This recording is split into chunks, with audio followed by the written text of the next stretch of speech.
El siguiente segmento tiene contenido o opinión. La entrevista en A Primera Hora. Analizamos los hechos del momento junto a sus protagonistas. 8:05 en la mañana, muy buen nivel de visualización que hemos tenido hoy en la transmisión de Facebook Live, sostenida a lo largo de todo nuestro espacio de noticias. Estamos ya en la recta final. Hablemos de elecciones, hablemos de Destino 2021. 2021. Año de elecciones. El 7 de febrero, Ecuador decidirá su destino. Es preciso conocer los planes de trabajo de los candidatos para que los votantes tomen una decisión informada. En A Primera Hora, Destino 2021. Destino 2021. Arrancamos esta que es la penúltima semana de campaña electoral, como ustedes saben, desde el pasado 4 de enero en este espacio hemos estado justamente de forma recurrente dialogando con los candidatos a la presidencia y vicepresidencia de la República y también los aspirantes a la Asamblea Nacional en el formato tipo panel. Hoy tenemos la oportunidad de dialogar con Paul Carrasco, aspirante a la presidencia de la República por el movimiento Juntos Podemos. ¿Cómo le va, candidato? Bienvenido. Buenos días, un gusto, Fabricio, estar con usted. Para mí es un honor, igual un honor dirigirme a la ciudadanía. Gracias, gracias. A ver, quiero empezar un poquito porque revisando las encuestas, hablé hace minutos con Omar Maluc. Ayer se difundió una encuesta de clima social, igualmente se difundió una encuesta del portal La Historia del colega Marlon Puertas. Usted no está en una posición preferente, en una posición expectante para, por ejemplo, tratar de pasar a la segunda vuelta electoral. A 2 semanas de la campaña política, ¿cómo cataloga el comportamiento y los números que usted tiene, Paul Carrasco? No sé, no conozco las encuestas, realmente no me preocupa conocer las encuestas. He tenido años en que he pagado encuestas, unas han acertado, pero la mayoría de las veces no han acertado. Así que realmente no me preocupa. Yo veo lo que pasa en la calle y en la calle hay una realidad, ¿no? La gente está muy molesta, muy cansada porque no hay trabajo, porque no hay responsabilidad de quienes administran el país. Y es indudable que allí se siente efectivamente agresividad en algunos casos. Yo he sentido, luego de los debates, he sentido un cambio fuerte en Quito fundamentalmente y en varias ciudades del país, un cambio de actitud y sobre todo de reconocimiento, porque tampoco soy conocido. Y definitivamente, nosotros no podemos competir para hacernos conocer con la plata que tiene el señor Arauz, con la plata que tiene el señor Lazo o el señor Pérez. Esa es la verdad, así de claro, ¿no? Ayer, yo soy usuario del ciclopaseo los domingos y ayer le vi a usted a lo lejos por el sector de Solanda, conversando con alguna gente. ¿Cómo le fue? O sea, no es que estaba rodeado de una gran cantidad de personas, pero le vi conversando ahí con algunas personas. ¿Cómo le fue? ¿Cómo sintió la respuesta de la gente, candidato? O sea, le digo, Fabricio, que efectivamente hay un proceso de reconocimiento interesante del nombre. Y claro, se va acercando gente, tampoco se puede pensar que masivamente, ni tampoco creo que ese sea el objetivo, pero sí, de hecho, se conversa muchísimo con los ciudadanos y se va explicando una propuesta transparente y clara. Y sobre todo, algo que creo que se valora muchísimo es el nivel de independencia que nosotros tenemos como candidatura. Es decir, nosotros no le vamos a responder ni a la banca privada del país, ni tampoco al señor Correa, que es el que va a gobernar con el señor Arauz, si es que le corresponde al señor Andrés Arauz, y ni con la banca, ni con el directorio de Pachacuti o de la CONAIE. Es decir, nosotros tenemos un nivel de independencia y libertad que nos permita gobernar efectivamente, de llegar para la gente. Sí, tenemos absoluta independencia. Es más, es una campaña con escasos recursos, yo diría que casi nada de recursos, que está intentando llegar con el mensaje y con la propuesta. Usted no comulga, digamos, escuchándole, inmediatamente me transporto a 1996-97, cuando Alfredo Dunciade, quien fue un personaje polémico y que dentro de esa polémica fue ministro de Energía en el gobierno de Bucarán, él decía, nosotros no supimos entender, cuando ellos cayeron, fueron derrocados en 1997, no supimos entender que se gana con el pueblo, pero se gobierna con oligarquías. ¿Usted no cree que algo de cierto tenía Alfredo Adún en esa frase, Paul? Mire, yo lo que creo es que hay que dar dos prioridades, ¿sí? La una, que es cómo lograr resolver los problemas de la población para darle gobernabilidad a este país, en donde incluso la oligarquía requiere gobernabilidad incluso para que esté tranquila. A este paso no va a estar tranquila. Y peor con un gobierno como el del señor Lenín Moreno, que fue puesto por Correa, ojo, ¿no? Que aquí tampoco, es que también hay que decir las verdades a los ciudadanos que nos escuchan, Fabricio, pues. O sea, puso a Moreno. Moreno se va, sí, y resulta que ahora el culpable es Moreno. No, pues ¿quién lo puso? Y ahora nos ponen a otra persona también para intentar. Y también, por otro lado, el señor Moreno gobierna con sectores de la supuesta oligarquía o como quiera llamarse. Yo lo que creo es entonces que efectivamente hay que gobernar para el país y conciliar intereses. Siempre he sido conciliador e intento, pero realmente ya no soporto los discursos, pues. Ya estoy cansado de oír esos discursos de hipocresía en donde un debate, los del morenismo le atacan a los del correísmo, cuál es más corrupto, y empiezan a competir quién es más ladrón que el otro. Eso es una barbaridad, pues. O sea, honestamente, ciudadanos que nos escuchan, entonces yo estoy cansado de eso. Y creo que hay que decirle la verdad a la gente. Si la gente escoge por uno de esos candidatos, es decisión democrática, porque hay que aprender en democracia a obedecer. Pero definitivamente estoy convencido de que es necesario resolver temas como las deudas de los ciudadanos que ya no soportan, amnistía. El pago de la deuda externa no lo vamos a pagar, pues hay que ser real. Si no lo vamos a pagar porque necesitamos esa plata para poder darle a los ciudadanos trabajo y producción, pues. Pero eso es real. Si no vamos a poder gobernar si no tenemos dólares, y para eso la libre circulación de capitales, como lo hace Uruguay, como lo hace Panamá, como lo hace Suiza. Entonces, por Dios, yo sí creo que es necesario hablarle con realidad a la gente, y si ahí, como le vuelvo y le repito, si ahí nuestra propuesta no llega con todas las dificultades de comunicación y de recursos que tenemos, y la gente escoge otra propuesta, también respetaremos y aprendemos a obedecer. De acuerdo. Esa es la democracia. Vamos a desmenuzar algunos elementos con base en esta primera aproximación que usted hace con su visión en lo político, en lo económico. La visión económica de Paul Carrasco, si llegase a ser presidente de la República el 24 de mayo del 2021, ¿cómo usted manejará la economía del país? A ver, manejar la economía del país es un concepto muy amplio y tenemos varios. Es amplísimo, amplísimo. Sí, es amplísimo. Pero ¿qué es lo primero que usted haría? Si usted ya Exacto. asume la presidencia, ¿cuál va a ser su primer decreto en el ámbito económico, Paul?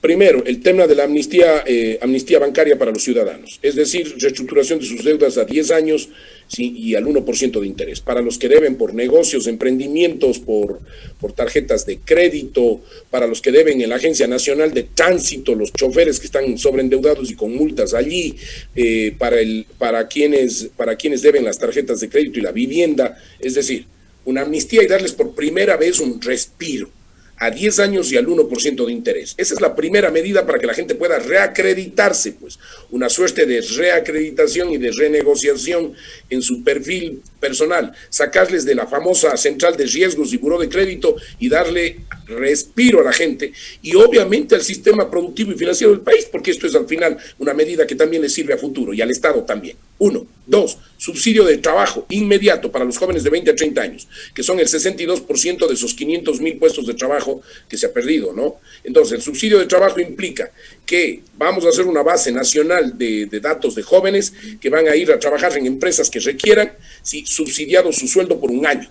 A partir de ese año, las empresas serán las pequeñas, medianas y grandes empresas serán las que paguen el sueldo. Eso implica recursos. ¿Cómo lo vamos a hacer? No pagando la deuda externa, 6.500 millones de dólares. Yo sí lo puedo decir. Pues. ¿Se va a declarar en moratoria? En moratoria y ojalá, para beneficio del país y de todos, sea una moratoria negociada y pactada. ¿No una moratoria unilateral como lo hizo Maguad en el año 99? Veremos a ver. No creo que me compare con Maguad. No le comparo con Maguad, hablo de la moratoria, no le comparo a usted, digo. Sí. Cuando hablo de moratoria, cuando escucho moratoria, se me viene a la mente el año 99, por eso le pregunto. Mire, lo que pasa es que hay que estar claros, no tenemos recursos en este momento, al mediano podríamos hacerlo, pero al mediano plazo, pero en la inmediatez necesitamos recursos y no pagar la deuda externa significaría un acuerdo, ojalá negociado, y en ese marco, mire, cuando usted está endeudado, ¿qué hace? Sí, le caen $50, su familia no come, va al banco y paga, o va a la tienda y compra la comida porque ya no le dan crédito ni en la tienda y da a sus hijos la comida. Pero claro, primero Ecuador para los ecuatorianos, pues. Eso es lo que nosotros estamos planteando y eso es lo que debe hacer un presidente. Eso en el corto plazo y en la inmediatez, ¿sí? En cambio, en lo estratégico planteamos, ¿sí? Primero, crecer la reserva internacional de libre disponibilidad. Segundo, control del rendimiento de capitales y atracción de capitales. Y tercero, ir de un PIB nacional a un PIB territorial. ¿Qué significa el tema de crecimiento de la reserva? Nosotros tenemos utilidades por hidroeléctricas, 1.000 millones anuales. Eso a 10 años, 10.000 millones. Pongámoslos a título a valor futuro. Y eso que vaya a la reserva. Con un castigo del 10 al 15% podemos estar hablando de 6, 7 mil millones de dólares. 2, renegociación de las concesiones de las telefónicas y obviamente allí hay un tema de utilidades de las telefónicas, tanto de las concesionarias como de CNT, que también podemos poner en la bolsa de valores, ¿sí? Títulos a valor futuro, y también ahí calculamos que podemos tener alrededor de unos 10.000 millones de dólares. Y el tema de la minería, sin explotarla, armar una ley para que lo que está bajo suelo, que no está concesionado, ¿sí? Se monetarice a tiempo actual. Es decir, tenemos alrededor de más de 100.000 millones de dólares en bajo tierra, en plata, oro, cobre, bronce, y se le quiere entregar a privados o se le quiere entregar a Codelco, el caso de algunas minas, ¿sí? Que tienen gran cantidad de recursos y potencial. Eso monetaricemos y pasémosle a la reserva para que nos sirva, ¿sí? De garantía para renegociación de créditos o de acceso a recursos. Eso en un punto. En el otro, en el tema del rendimiento del capital, vamos a determinar zonas y áreas en el país que nos dejen la libre circulación de capitales. ¿Qué significa eso? No trabas ni impuestos al ingreso, ni trabas ni impuestos de salida de capitales. Es decir, que entran e ingresan libremente. ¿Qué es lo que planteamos? Pero una norma que nos permita que el rendimiento del capital que ellos generen aquí en la banca nacional o en la banca extranjera, en estas zonas, lo inviertan en negocios, en recuperación de negocios y actividad económica. Un porcentaje, dependiendo del valor que inviertan. Si, por ejemplo, una zona que vamos a declarar la ruta del Espóndilus, y entonces allí el rendimiento del capital, una parte de sus intereses debería ir a recuperación de negocios turísticos, ¿sí? En términos ni siquiera de pagarle al Estado, sino de inversión directa para levantar la producción. Ese es uno de los procesos que estamos planteando. Y tercero, nosotros decimos que es necesario estructurar un modelo de ordenamiento del territorio. ¿Para qué? Uno, para que primero de ordenamiento tributario, es decir, donde se produce se paga. No puede ser que haya lugares en donde grandes grupos y grandes empresas pagan en otros lugares. Pues, ¿sí me explico? Es decir, La Loja en Cuenca, por decir. Eso no puede pasar. Uno. Dos, si bien donde se produce se paga, lo que vamos a generar es también cuentas provinciales para que la plata se quede en la provincia de lo que se produce. Y entonces hablamos de donde se produce, se paga y se invierte. 3, le vamos a poner metas de crecimiento al territorio, pero esto va a ir acompañado con un ordenamiento de la administración. Este rato es un relajo. Esto lo planteo yo, y esto lo planteo yo porque yo lo he vivido, pues, de todo. Sí, entonces a mí no me están dando orden, estamos construyendo en un movimiento y oyendo a la gente. Oiga, sobre lo primero que usted mencionó de la amnistía, ¿eso lo puede hacer con una decisión ejecutiva? ¿No requiere una reforma legal? No requiere una reforma legal, porque eso ni siquiera es del presidente. O sea, necesita una resolución de la Junta Bancaria, digamos, sí, pero ahí tiene mayoría el presidente de la República. Él pone los delegados, entonces es una decisión absolutamente política. ¿Sí? Pero de hecho hay que buscar acuerdos también, no estoy diciendo que no se busque acuerdos, pero primero los ciudadanos, pues, es indudable. A los bancos sí se les salvó en el 99, pero a los ecuatorianos que están endeudados luego de una pandemia no se les puede salvar. Perdónenme. ¿Sí? Y además estoy diciendo de dónde va a venir la plata para la garantía de eso, del no pago de la deuda. O sea, no estoy inventándome cosas de que voy a regalar plata porque sí. No, pues estamos poniendo incluso un fondo de garantía. Entonces, en el caso ya de los territorios, no vamos a nombrar ni gobernadores, ni subsecretarios regionales, ni directores provinciales. Vamos a limpiar la administración y no importa de qué partido sean, vamos a gobernar presidente, prefecto como gobierno provincial, sí, presidente, prefecto, alcaldes y juntas parroquiales. El resto se elimina y ponemos una secretaría de planificación para los niveles de crecimiento. Entonces, es decir, pero para eliminar habría que reformar la ley, ¿verdad? ¿Por qué? Le pregunto, ¿para eliminar gobernadores o qué sé yo? ¿Hay que reformar la ley o no? Pero si la Constitución mismo dijo en una transitoria que no tenía que haber gobernadores, no, es una decisión absolutamente, ahí sí del presidente de la República, de hacer una reingeniería de la administración del Estado. No se necesita. A ver, ¿cómo así no vamos a gobernar con Paola Pavón? Estoy hablando como gobierno global de Pichincha. Y estoy pensando en este modelo, estamos pensando en Pichincha como proyecto piloto, Azuay y Tungurahua, y en la costa Guayas y Manabí. Es decir, es una nueva estructura de administración del Estado. Entonces, a los que nos escuchan, a los ecuatorianos y ecuatorianas, en este gobierno nuestro hay liderazgo, nuevas ideas, ¿sí? Y sobre todo carácter para tomar decisiones, pues. Eso es lo que nosotros estamos diciendo, y más allá de si asomamos o no en las encuestas, ustedes, ciudadanos, son los que tienen el reto histórico de escoger, ¿sí?, la libertad para gobernar y de escoger una persona absolutamente distinta en propuestas y en la forma de plantear las cosas, y que además, Fabricio, ¿sí?, si no planteamos alternativas distintas, este país no va a ningún lado, porque seguimos haciendo lo mismo de lo mismo. Hablando de alternativas distintas, déjeme dejar la parte económica, hablemos de la parte judicial. Yo le he escuchado en el comercio, en la Cámara de Comercio y en el debate del CNE, que usted plantea el tema de la posibilidad de los jueces sin rostro para combatir la corrupción. Esa propuesta que usted ha hecho ha merecido una serie de críticas de aquellos conocedores de la normativa internacional que dicen, señores, hay pronunciamientos internacionales en el marco del Sistema Interamericano de los Derechos Humanos que prohíbe el establecimiento de jueces sin rostro. ¿Cuál es el argumento o la base jurídica para que usted haga este planteamiento, candidato Paul Carrasco? A ver, yo lo que creo es que definitivamente la justicia está copada por los corruptos, por los políticos corruptos y por los grupos económicos. A ver, los ecuatorianos que me escuchan a través de su emisora, ¿sí?, de Majestad, ¿estoy mintiendo o estoy diciendo la verdad? Los jueces están manejados y la justicia está manejada por los poderosos, política y económicamente. Y los pobres y la gente no tiene posibilidad alguna. Y obviamente se llevan la plata de la corrupción y no pasa nada. Entonces, a ver, y a veces incluso hasta se manipula políticamente porque hay gente que es injustamente atacada, esa es la verdad también, ¿sí?, sin haber hecho nada, y juzgada injustamente. Entonces nosotros decimos, en consulta popular, que ese es un mecanismo absolutamente legal y de última instancia, poner a consideración de la población el tema de los jueces sin rostro, jueces independientes para casos exclusivos de corrupción y robo de fondos públicos, que tengan la posibilidad de jueces de no ser ni amenazados, ni coimados, ni presionados. Y esos jueces sin rostro deberían ser escogidos por un grupo de profesores universitarios, ¿sí?, de las facultades de jurisprudencia del país, que hayan sido sorteados o que hayan sido escogidos en sorteo público y que por única vez en su vida escojan a un juez sin rostro.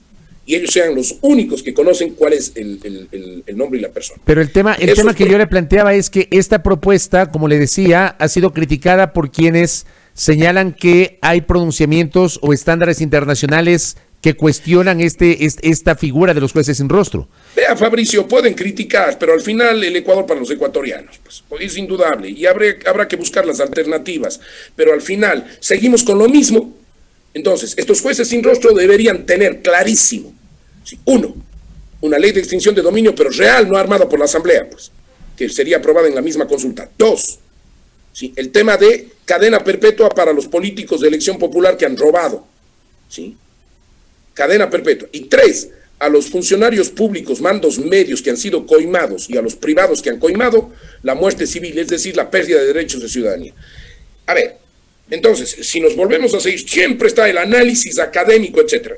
Yo creo que me he formado políticamente, no soy tan brillante tal vez como algunos académicos, ¿sí? Pero lo que sí le puedo decir es, o tomamos medidas y empezamos a gobernar este país, o simplemente seguimos como estamos. El problema es que Ecuador es signatario del Pacto de San José y forma parte del sistema intermediario de los derechos humanos. Entonces, es obvio que Ecuador no se puede salir de esos estándares, candidato. Para eso haremos un proceso primero de resolución interna. ¿Cuál es el camino que quiere seguir el país? Y sobre eso, de hecho, tomaremos decisiones. Porque si vamos así, entonces no hay cómo ir planteando alternativas de solución a los diferentes problemas del país. Ese es el último. Fíjese, aquí me dicen lo de los jueces, pero en otras radios, dependiendo de la condición, ¿sí?, de la visión, me dicen, no, es que no pagar la deuda es una barbaridad. Bueno, pero entonces, pero en otros lados me dicen, es que la autonomía territorial no es viable. Pero bueno, por Dios, entonces, con todo el cariño, hay que ir tomando resoluciones soberanas internas y luego veremos el proceso externo, en términos de ir buscando negociación. Más allá de la visión del periodista. Más allá de que haya que cumplir. Sí, de acuerdo. Pero más allá de la visión del periodista o del medio de comunicación o lo que sea, siempre uno, digamos, hace las preguntas y procura argumentar los cuestionamientos para que las propuestas que ustedes plantean como candidatos sean realizables. Bien, ahora, yo le pregunto. Me refiero a los esquemas que más o menos rigen con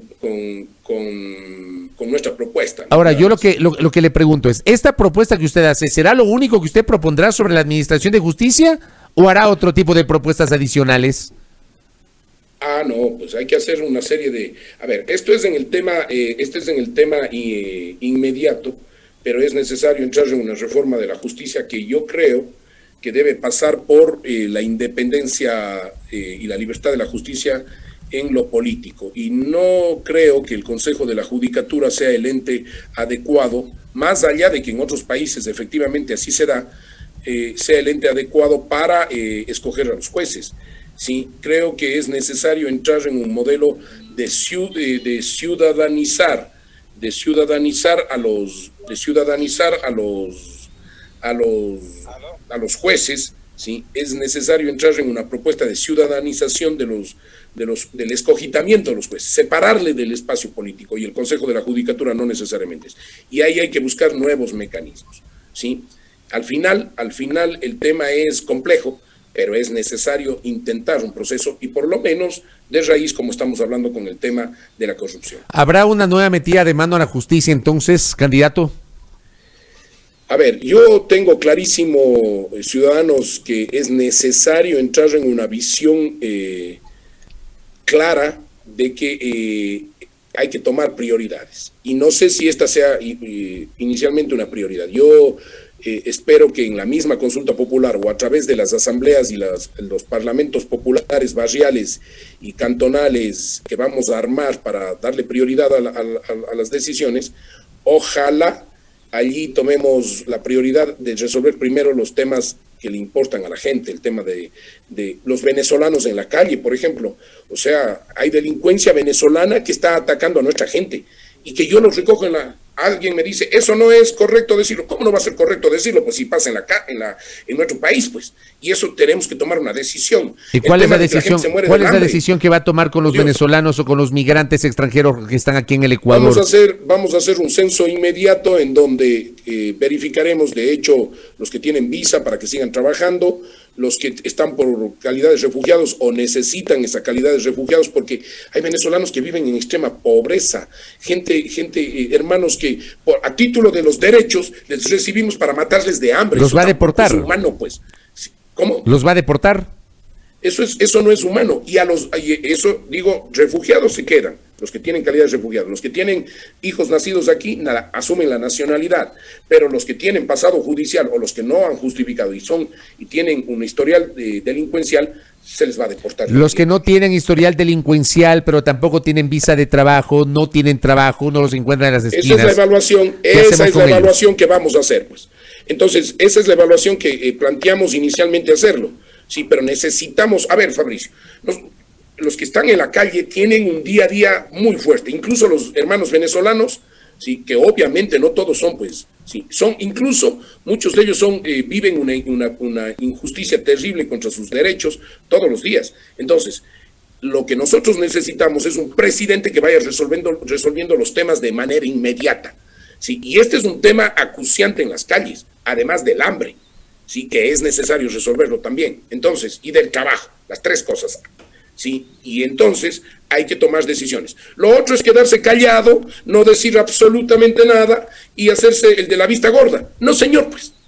Para eso van a elegir un presidente, y en este caso a Paulo Ernesto Carrasco, para tomar decisiones claras sobre los temas que la gente quiere. Y esos temas creo que hay que resolverlos, creo, Fabricio, que son prioridad.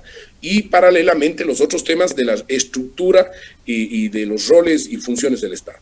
Correcto. Lo último, en un minuto le pido que no se me extienda. ¿Qué va a hacer con el tema pospandemia? Ya el gobierno de Moreno, antes de que termine, dejará en teoría adelantadas negociaciones. Hay una proyección de 18 millones de dosis, equivalentes a 9 millones de vacunas. ¿Usted qué va a hacer con el tema de la vacuna? En un minuto, por favor, Paul. Primero, el que diga que va a llegar y desarmar todo para volver a armar está mintiendo, porque no es posible. Eso toma por lo menos 6 a 8 meses. Hay que respetar lo que está hecho, no queda más. Sí, mal o bien, lo han hecho y hay que respetar. Lo que hay que abrir es un espacio con el sector privado para que pueda importar vacunas gratuitas que puedan darse a sus empleados y trabajadores en las diferentes empresas. Y eso pasarlo con el aporte patronal, con el Estado o con los impuestos, sí, para que se siga distribuyendo de manera gratuita. Y obviamente abrir a otro tipo de vacunas como la misma rusa, ¿no? Que a mí me parece que es importante. Correcto. Paul, gracias por el tiempo y que tenga suerte en la elección, ¿ah? Gracias, Fabricio, muy amable, y siempre para mí es un honor estar con usted. Muy amable. Muy amable. Gracias. Paul Carrasco, candidato a la presidencia de la República por el movimiento Juntos Podemos, aquí en A Primera Hora en Destino 2021. De cara a las elecciones, estamos iniciando la penúltima semana de la campaña electoral. Lo hacemos justamente respetando nuestro principio irrenunciable de la pluralidad y la diversidad de voces, para que usted, amigo oyente, tenga una valoración de las propuestas de los candidatos a los diferentes cargos de elección popular.